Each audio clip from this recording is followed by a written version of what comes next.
আফগানিস্তানের সঙ্গে ভুল ত্রুটি শুধরে এবার ওয়েস্ট ইন্ডিজের বিপক্ষে মাঠে নামছে আগামীকাল টাইগাররা। এই ম্যাচে বাংলাদেশের একাদশে একাধিক পরিবর্তন আসবে। প্রথমবারের মতো অনেকদিন পর বাংলাদেশের একাদশে ওপেনিং করবে সৌম্য সরকার এবং সাইফ হোসেন।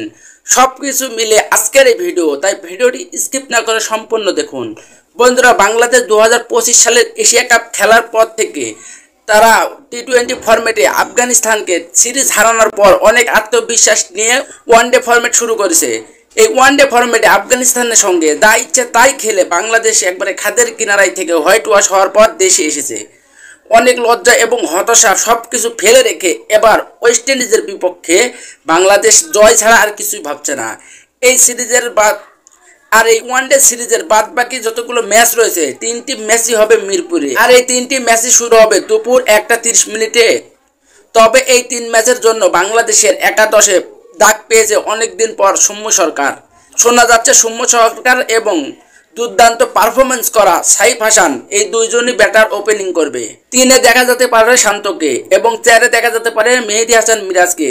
এছাড়াও জাকির আলী অনেককেও দেখা যেতে পারে ফিনিশিং এর রোল প্লে করতে। এছাড়াও তৌহিদ হৃদয় তো থাকবেন, রিশাদ হোসেনও থাকবেন।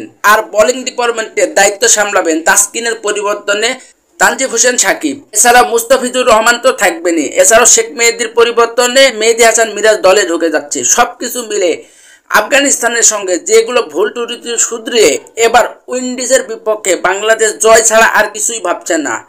তাই আগামীকালকের এই ম্যাচে বাংলাদেশ না উইন্ডিজ কে জিতবে, আপনার মতে কে সেরা হতে পারে তা অবশ্যই কমেন্টে লিখে